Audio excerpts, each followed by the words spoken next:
Boa noite, amigos. É uma alegria estar aqui de novo com vocês. Aqui Carlos Malab, Jussara Malab e o Marco Gandra. Nós retornamos aos estudos sobre o livro Voltei, aqui no Grupo Espírito Saber Amar.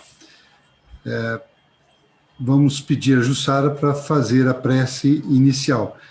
Antes de tudo, nós gostaríamos de esclarecer que ficamos algumas semanas fora do ar, porque tivemos um problema de saúde, mas está tudo bem, estamos retornando com muita saúde, com muita alegria de estar aqui de novo nessa tarefa. E agradecemos. Agradecemos as preces, agradecemos aos amigos que vibraram por nós e os e-mails que nós recebemos também.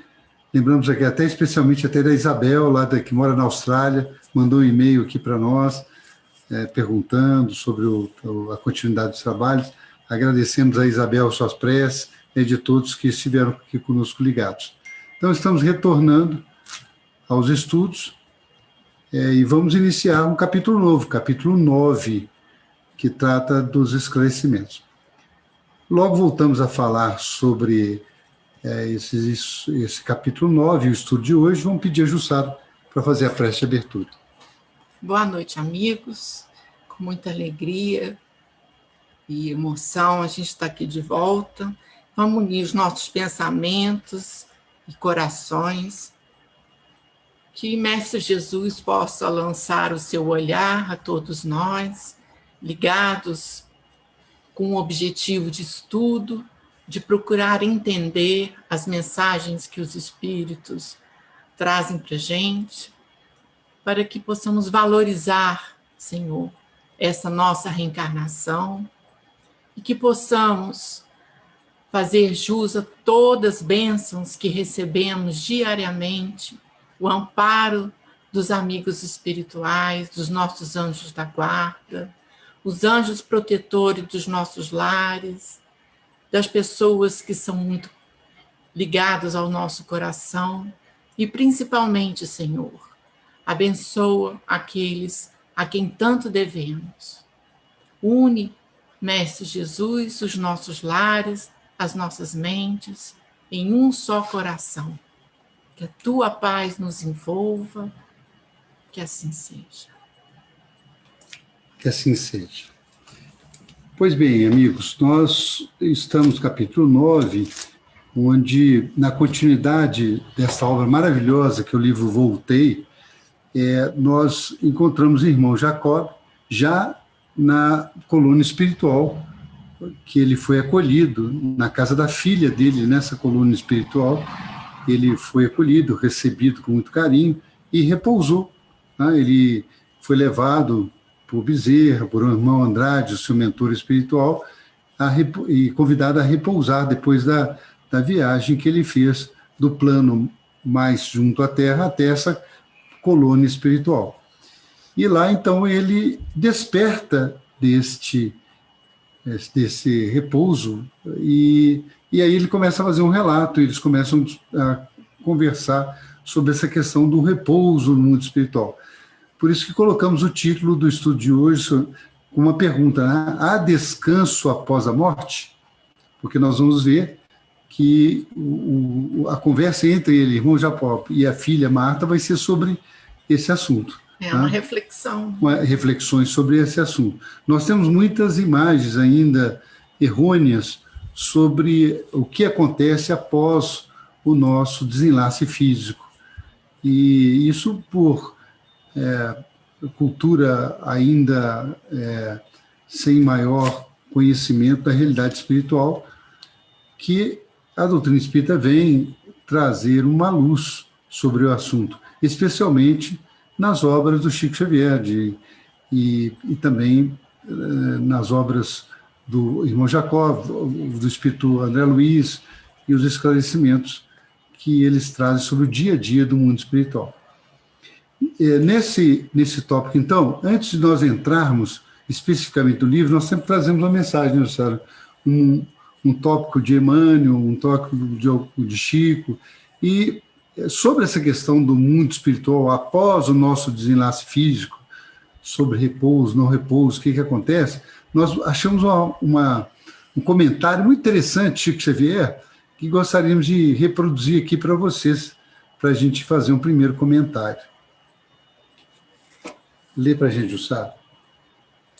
É de Carlos Bacelli, né? É no livro Evangelho segundo Chico Xavier, né, que foi Bacelli. compilado por Carlos Bacelli, né? E ele fala assim: o Cristo desceu para nos ajudar. Ninguém sobe para esquecer quem permanece na retaguarda. Não estamos nos habilitando a um descanso eterno. Estamos nos preparando para mais amplo trabalho. Os espíritos superiores não descansam. Para eles, o trabalho é sinônimo de alegria, de realização espiritual mais íntima. Se esperarmos por descanso depois da morte, estamos mal informados. A morte é a vida que se desdobra, plena de trabalho em todos os sentidos. Descansar mesmo o espírito só descansa quando está no ventre materno. Está no comentário do Chico Xavier. Olha que...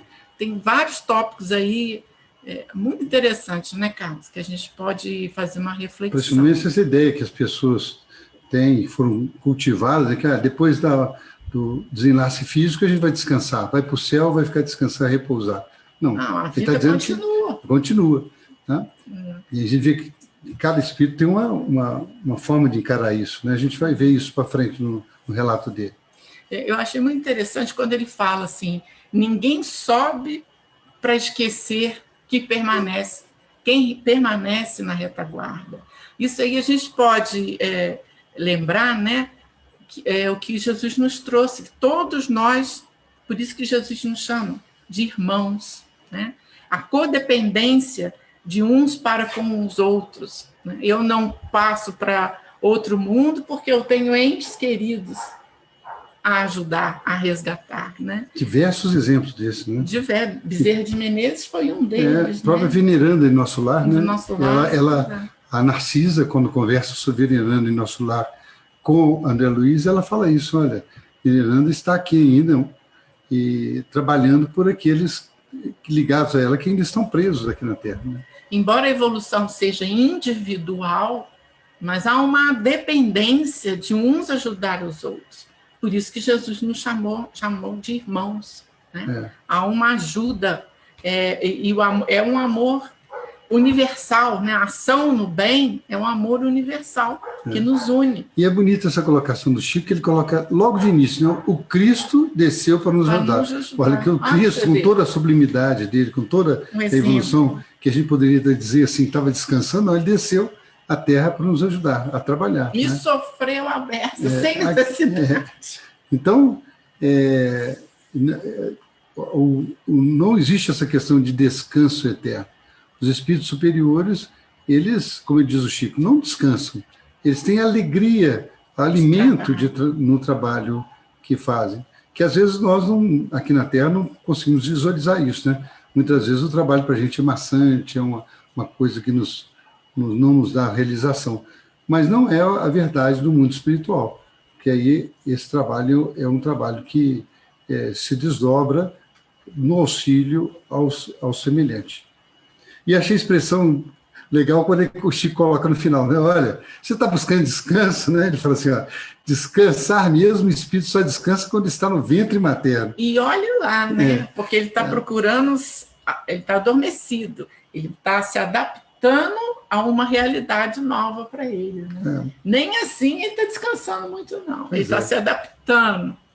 Então, convido aos amigos a essa reflexão sobre esse item aí, 347 do Evangelho de Chico Xavier, que trata do descanso depois da morte. Tem muito mais coisa para a gente comentar aí, mas eu acho que podemos pedir aos amigos que reflitam sobre esse assunto e vamos, então, para os slides correspondentes à lição da primeira parte do capítulo 9. Então, quando ele acorda, né, desse sono, ele vai fazer um relato e vai trocar ideias sobre aquilo que ocorreu com ele. Então ele fala assim: acordando do estranho torpor em que me afundara, não conseguiria dizer quanto tempo repousei. não classificava por sono comum um estado diferente em que me permanecera imobilizado. Tratava-se de um repouso desconhecido. Meu corpo espiritual jazia prostrado no leito acolhedor. Contudo, achava-me numa atmosfera reveladora e surpreendente. As imagens não vagueavam imprecisas, à feição do que acontece no sono vulgar, em que a pessoa, finda o sono, é incapaz de qualquer consulta aos registros da memória. Ele continua a falar. Ali os quadros se haviam sucedido claros e firmes. Demoravam-se amplamente marcados em minha recordação. Vi-me criança, na terra em que nasci, e recapitulei a peregrinação do velho mundo para a América, com a riqueza de particularidades que me espantava, como se fossem acontecimentos da véspera. Revi naquela maravilhosa e inexplicável digressão da mente afetos preciosos e abracei meus pais, viajando através de lugares desconhecidos. Então é um relato importante para a gente. Lembro-se que falei que ele tinha repousado na casa da filha, né? E de como que esse sono e esse repouso no mundo espiritual é diferente do que nós estamos aqui. Mais adiante ele vai fazer perguntas, e a filha vai explicar como que é essa questão do repouso lá no mundo espiritual e do sono, né? É importante a gente lembrar, né, Cássio, pelo Livro dos Espíritos, que nos esclarece que o mundo espiritual, o nosso aqui, do nosso planeta Terra, ele também é composto de matéria. É uma matéria do nosso perispírito. Ele é uma matéria quintessenciada, que os espíritos falam, né? Então, há necessidade do repouso, há necessidade da alimentação, mas tudo dentro do que se forma as cidades do mundo espiritual, não é? Nós vamos ver também um outro relato desse tipo. Aliás, no livro Nosso Lar, nós encontramos 2 relatos que podem ser descritos aqui. Um, quando ele está no umbral, e ele diz que conseguia brevíssimos tempos de repouso de sono. Né? Ele relata lá esse aspecto que ele ficava perturbado pelas entidades desorientadas que passavam perto dele, e ele não conseguia ter um sono reparador, ele fica recordando as questões. E também no livro Nosso Lar, ele recorda que no primeiro dia de trabalho dele, né, depois de mais de 12 horas de trabalho que ele fez nas câmaras de retificação, ele também, André Luiz, foi convidado por Tobias para ir para um cômodo lá próximo às câmaras de retificação para repousar, um apartamento muito confortável, segundo ele relata, onde ele foi repousar. E ali ele teve um desdobramento e foi encontrar com a sua mãe, que disse para ele, olha, eu pedi muito aos céus que no primeiro dia de trabalho útil seu aqui, meu filho, em Nosso Lar, que você viesse me visitar no plano superior. Bonito isso, né? Ela fala isso para ele. Então inclusive ele vai numa imagem, né? Que lá no Nosso Lar ele fala que ele sentiu como se estivesse num barco, e um barqueiro que ia levando ele até um porto luminescente, onde encontrou com a mãe dele. E foi para um jardim onde as flores irradiavam luz diferente. Bem, isso está lá no Nosso Lar, mostrando também como aqui de um modo diferente. Lá, André Luiz estava no primeiro dia de trabalho dele, na primeira tarefa, e esse desdobramento dele foi um desdobramento do seu corpo mental para se encontrar com a sua mãe. Porque ele se recorda bem que o seu perispírito estava ali deitado naquela cama. Ele também, já o irmão Jacob já mostra um sono reparador, mas de um pouco diferente. Ele se desdobra, mas ele tem lembranças claras do passado, como se ele fosse recordando coisas agradáveis do passado dele, né? Visita aos parentes, vem à tona, né? Tendo tudo isso. Vem à tona a memória inconsciente. Mas ele se sentiu muito reconfortado, ele se sentiu feliz com essas recordações. Nós vamos ver um pouquinho mais adiante que espíritos que ainda estão muito vinculados às questões materiais, muito vinculados ainda aos desajustes mentais provocados pelo crime, pela maldade. Eles, lá no mundo espiritual, têm reações diferentes ao desencarne. E muitos deles, a gente vê em relatos também de André Luiz, como no livro Libertação, nós vemos relatos que muitos deles jazem como se fosse ali em repouso, mas estão recordando questões dolorosas da vida. Agonizando, né? E como que estivesse ali repassando isso para que, como uma pequena forma de ir já se adaptando à necessidade de se melhorar. Nós até ele vai fazer um relato aqui para frente, onde nós vamos voltar nesse assunto. Então, vemos que ele teve essa diferença, ele classifica o sono lá no mundo espiritual, que ele teve, com uma clareza de detalhes muito grande. Ele fala que não é aqui na Terra aquele que a gente não recorda, né? Ele se recordou dos parentes, recordou dos encontros, então mostra esse sono, mas também teve um período, e aí ele voltou à consciência. É a alma falando com a alma, né? Porque aqui a gente, quando dorme, tem sonhos reencarnados, a própria reencarnação, ela meio que bloqueia recordações muito intensas de outras vidas. Alguns é permitido, outros não, né? Mas em espírito, né? Quando você desencarna, em espírito, a recordação é mais forte, né? Tanto para as tormentas, quanto para as experiências positivas, alegres. Né? Inclusive, você falou um ponto, Sara, que eu lembrei aqui, que nas obras de Estúdio Bozano, de outros pesquisadores, eles dizem o seguinte, que aquelas pessoas que se lembram muito da reencarnação passada, a maioria delas é porque reencarnaram em período muito pequeno de tempo. Né? Então, voltaram à Terra em período muito pequeno de tempo, então elas têm uma recordação mais clara da última encarnação. Então, por isso que criança também recorda muitas das vezes. Né? Recorda porque ainda está um pouco ligada ao mundo espiritual. Né? Mas existe esse trabalho de se fazer um certo apagar dessa memória para nos felicitar com a vida nova, de experiências novas. Mas ele continua o relato sobre quando ele acorda, né? Em poucos minutos, verifiquei admirado a necessidade de alimento. Não experimentava a aflição dos estômagos famintos da terra, da esfera carnal. Sentia, no entanto, determinado enfraquecimento, que sabia de antemão sanável pela ingestão de algum recurso líquido. Minha filha compreendeu o que se passava, porque daí a instante já me trazia pequenos recipientes com certo suco de plantas de minha nova moradia. Sorvi com alguma dificuldade, nele encontrando delicioso sabor. A anemia cedeu como por encanto.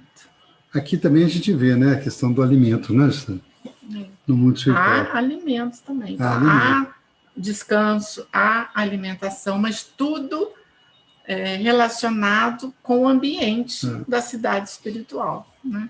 Agora, por isso que André Luiz cita, e Chico também relembra isso para a gente, que nós devemos já ir pensando em nos adaptar para a alimentação em outra vida, né?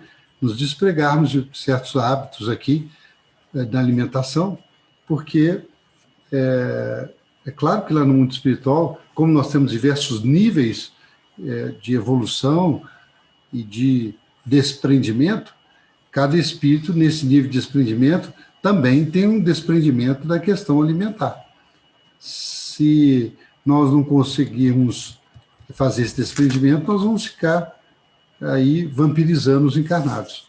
Né? Que é o que o André Luiz explica para a gente, mostra em vários livros dele isso aí.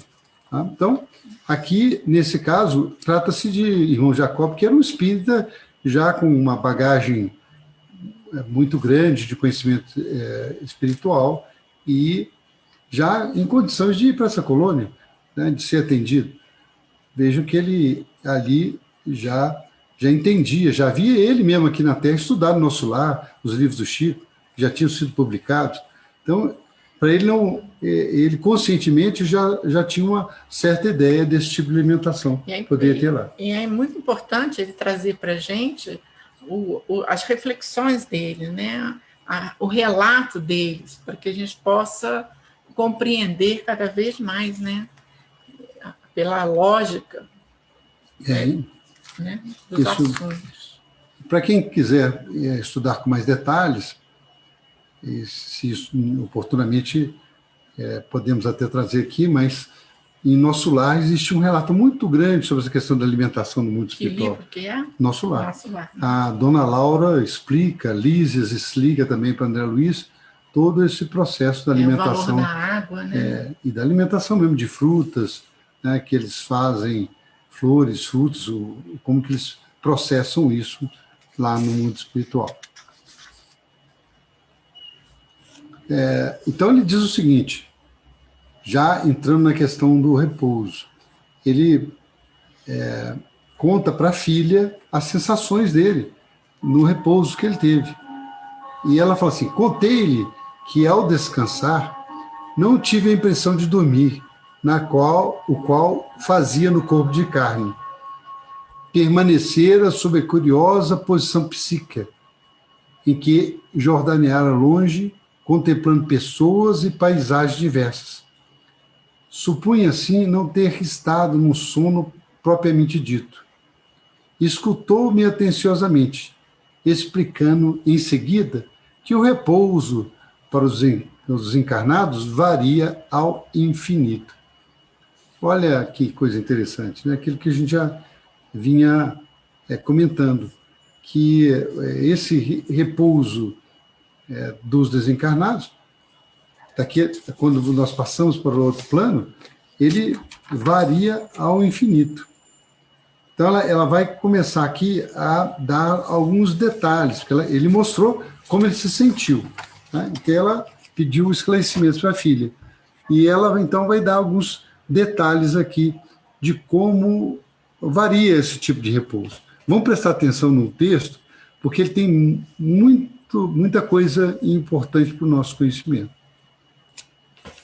Então ele começa ela fala, né? a detalhar, ela começa a detalhar, Marta, né? Isso, mas em linhas bem gerais, né? Para a gente, ela fala assim, o espírito demasiadamente ligado aos interesses humanos acusa a necessidade de amplo mergulho na inconsciência quase total depois da morte. A ausência de motivos nobres nos impulsos da individualidade estabelece profunda incompreensão na alma liberta das teias fisiológicas que se porta, ante a grandeza da espiritualidade superior, à maneira do selvagem recém-vindo da floresta, perante uma assembleia de inteligências consagradas às realizações artísticas. Então, ela começa a detalhar, né, e coloca, começa a pontuar aí para a gente, né, que o espírito recém-desencarnado, quando não há nenhuma preocupação em vida aqui na Terra com o seu espírito, com o seu ser, com sua alma, e ele só está voltado, ele só foca para as necessidades materiais, claro que ele vai ter uma enorme inadaptação no mundo espiritual. Porque todas as sensações ele está vivendo fortemente, né? Todas as necessidades físicas e as necessidades também criativas, do orgulho, da vaidade, de posse e por aí vai, ele fica de mão e pé atado, porque ele perde a sua carcaça, né, material. E como ele nunca se preocupou com o seu ser, ele fica atordoado, né? Aí, como ela compara aí, é como um ser que vem como selvagem vindo para uma... completamente desambientado, né? Ela destaca ali um ponto importante. A ausência de motivos nobres nos impulsos da individualidade. Quer dizer, essa ausência de motivos nobres, ela prende a gente aqui às vezes, as questões da Terra. É por isso que a alma fica, como ela diz, presa às teias fisiológicas que ela coloca. Então, ela não consegue enxergar as questões da espiritualidade superior. É preciso aí um período de adaptação maior, porque ela fica vendo uma coisa tão incompreensível que ela não consegue seguir adiante. E por isso que ela diz que essa é uma forma dela descrever esse choque que as pessoas, que nós temos quando desencarnamos e não temos essa cultura espiritual, essa cultura moral, mesmo se, independente de qualquer religião, todas as religiões que levam o homem à proximidade de Deus e ao auxílio ao próximo, são convites ao espírito encarnado para se ligar à questão de motivos nobres. Por isso que ela detalha esse assunto. E ela vai colocar agora em seguida mais detalhes ainda mais profundo. Olha o que é que ela diz. Então ela fala assim, também os criminosos e os viciados de toda sorte, com o espírito encarnado nas grades das próprias obras escravizantes, não encontram prazer nas indagações espirituais de natureza elevada, reclamando a imersão nos fluidos pesados e gravitantes da luta expiatória, em que a dor sistemática vai trabalhando a alma, qual o buril milagroso aprimorando a pedra. Para as entidades dessa expressão, impõe-se topor quase absoluto, logo após o sepulcro, em vista da falta provisória de apelos enobrecedores na consciência iniciante ou delinquente. Ela continua. Voltamos daqui a pouco a esse texto que ela falou. Fim da batalha terrena, entra em período de sono pacífico ou de pesadelo torturado, conforme a posição que se situa. Período esse que varia de acordo com o quadro geral de probabilidade de reerguimento moral ou de mais aflitiva queda que os interessados apresentam. Terminada essa etapa, que podemos nomear de hibernação da consciência, os desencarnados deste tipo são reconduzidos à carne ou recolhidos em educandários, nos ciclos inferiores, com aproveitamento de suas possibilidades em serviço nobre, não obstante de ordem primária. Aqui nós temos muito material para a gente entender essa questão do que ocorre conosco após o desencarne. Então ele cita aqui um tipo de entidades, aqueles criminosos viciados de toda sorte. Então, ele diz aqui que ela explica para ele que nesse tipo de espíritos, eles ficam muito imersos ainda nos fluidos gravitantes da luta expiatória, em volta daquilo que eles fizeram aqui. E que a dor sistemática vai trabalhando a alma como um buril milagroso. Aí eu lembrei dessa expressão, né, que água mole em pedra dura, né, sabe?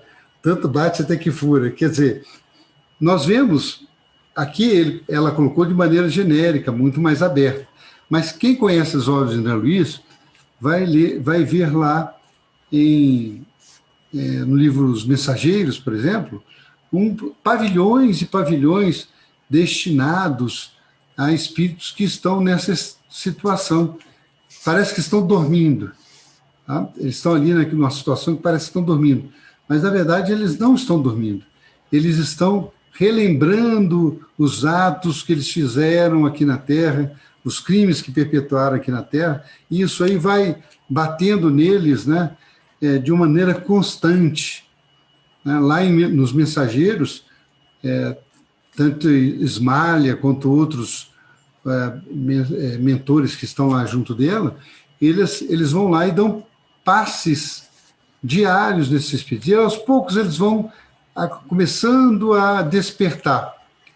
Vão ver aí que esse sono não é um sono tranquilo, não é isso? É um sono complicado, porque eles estão recordando tudo isso, como ele fala ali, para que eles possam ir aos poucos pela dor, entendendo um caminho diferente. Estão num topor. E essa posição deles, ele mostra lá que muitos deles despertam enlouquecidos, depois vão ser atendidos. Tá? Em Nosso Lar também, existe um episódio que André Luiz, nas câmeras de retificação, ele vai atender com Tobias e Narcisa um conjunto, Jussara, de, se não me engano, 37 espíritos que estão nessa situação.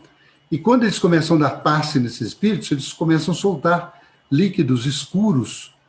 E diz o André Luiz, diz o Tobias para o André Luiz naquela oportunidade, que aqueles líquidos escuros são as vibrações que eles carregam dentro deles. Tá? E o André Luiz, então, vai ali e pega uma vassoura, um rodo, e vai limpando e vai ajudar a Narcisa a limpar isso. Tá? Esse está lá descrito. Então, esse é o sono dos criminosos e viciados de toda sorte. Aqui ele diz aqui que finda um período que varia, né, aí desse pesadelo torturado, eles aos poucos despertam e são chamados a tarefas mais básicas nos ciclos inferiores para poderem aí se habilitarem a uma nova reencarnação. Então, esses relatos aqui dão essa ideia. E os espíritos que não são dessa ordem, de criminosos, muito complicados, o que acontece? Ela vai falar agora. Não ocorre o mesmo com o espírito médium, portador de regular cultura filosófico-religioso e sem compromissos escusos na experiência material. Quanto maior o esforço da alma dessa espécie por atenderem aos desígnios divinos no campo físico, mais vasta é a lucidez de que se fizeram dotar nas esferas de além-túmulo. Então, a gente vê aí, né? Quanto mais a lucidez, né, da situação de que a gente está recém-desencarnado, mais facilmente, né, a gente vai se adaptar à nova realidade. É claro que sempre com uma certa angústia, porque são nova situação que vamos vivendo, deixamos entes queridos, né? Então a adaptação é mais clara, é mais lúcida, né? E de outra forma, como vimos, que o Carlos falou, ele fala muito da hibernação da consciência, né? É o trabalho que o mundo espiritual espera pacientemente o despertar de cada alma. Eu convido vocês a lerem esses relatos aí que estão nos mensageiros, mesmo no Nosso Lar, onde não cabe aqui pelo nosso tempo, mas que tanto André Luiz e o seu mentor, eles vão ali e escolhem uma dessas entidades e vão penetrar na mente dela e vão ver o que se passa. Né? E aí eles vão relatar o sofrimento, que ela parece que está dormindo, mas ela está naquele topor e o sofrimento. Ele diz aqui que no espírito médio, portador de regular cultura filosófica e religiosa, quer dizer, não é aquele que é perfeito, não. Né? Aliás, o verdadeiro espírita, como está no Evangelho segundo o Espiritismo, é aquele que reconhece o verdadeiro espírito pela sua transformação moral e pelos esforços que fazem para domar seus maus pendores.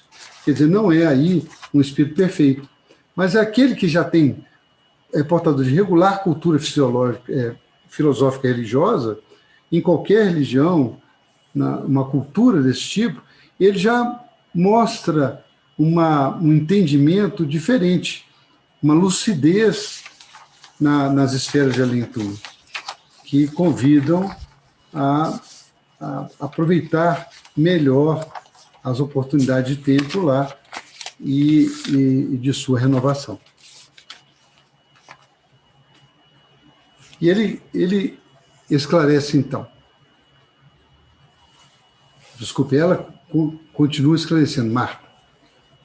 O descanso, pois, além da morte, para as criaturas de condição mais elevada, deixa, assim, de ser imersão mental nas zonas obscuras do mundo, para ser voo de acesso aos domínios superiores da vida.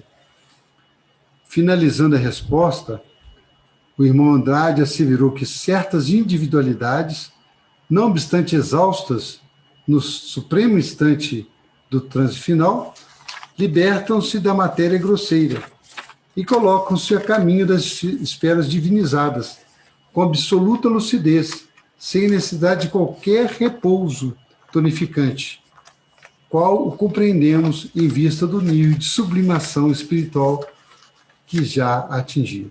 Então, aí, nesse caso, o irmão Andrade, que é o mentor dele, que foi recebê-lo também quando ele acorda, dá essa explicação, né, de como que as entidades que já alcançaram um nível de evolução, elas chegam ao mundo espiritual.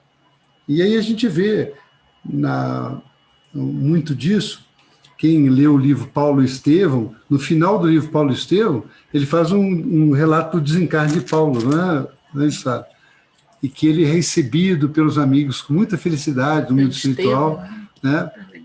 Por Abigail, por Estevão, e ele vai a cada lugar, a cada igreja que ele havia fundado, né, visitar e ser recebido por todos aqueles espíritos que queriam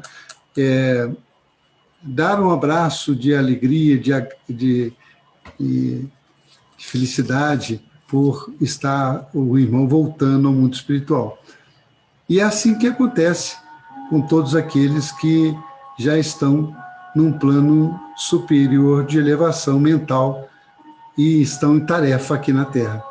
Não vão para o mundo espiritual para descansar, mas sim assumindo com alegria outras tarefas e outras funcionalidades aonde se encontra. Nos lembramos também de Jesus, né? Que ele, mesmo depois da crucificação, ele permaneceu aqui na Terra um período, ajudando, visitando áreas mais remotas aqui da Terra, né? Tanto que quando se encontra com Madalena, ele fala, né? Não me toques que eu não fui ao Pai. Quer dizer, ele não estava ainda aqui na Terra e com ainda um trabalho de auxílio daqueles que se encontravam em diversos planos, no plano espiritual aqui na Terra. Então vemos que está respondida aquela pergunta colocada no começo da questão, se há descanso após a morte. Ele é relativo, né? Os espíritos dizem que o descanso daqueles espíritos superiores é o trabalho que lhes traz alegria. E naqueles inferiores e ainda afeitos ao crime, é o torpor que faz relembrar todas as ações que tiveram aqui na Terra, de maneira a que isso seja um buril que vai aperfeiçoando aos poucos a sua consciência e vai fazendo com que ele desperte para a realidade da necessidade da evolução. É assim, amigos, que chegamos ao final da nossa reunião de hoje e chegamos ao nosso momento de oração. Na semana que vem faremos aí o estudo da segunda parte do capítulo 9. Agradecemos a todos, mais uma vez, a atenção, mais uma vez agradecendo a todas as preces, o auxílio que nos foi dado nesse período de intervalo que tivemos aqui por motivo de saúde, e agradecemos a oportunidade de estar aqui com vocês. Vamos pedir a todos que tenham junto a si um copo de água, um recipiente com água, para pedirmos a magnetização desta água, e vamos elevar o nosso pensamento, esquecendo todos os nossos problemas, as nossas dificuldades, vamos elevar o nosso pensamento, lembrando do Mestre Jesus e pedindo ao Senhor que nos ampare nesses dias aqui na Terra, que saibamos, com o teu suporte dos teus mensageiros, entender as tuas mensagens, entender as provas, as dificuldades que passamos como instrumentos do nosso aperfeiçoamento. E que, Senhor, possamos sintonizar com os nossos anjos de guarda e protetores, recebendo de Ti os esclarecimentos, a paz, a iluminação. Assim, Senhor, pedindo a frutificação da água presente, pedindo a harmonização de nossa mente, do ambiente em que vivemos e nossos familiares, pedimos permissão para encerrar a nossa reunião de hoje, pedindo que esteja conosco, hoje, agora e sempre, que assim seja.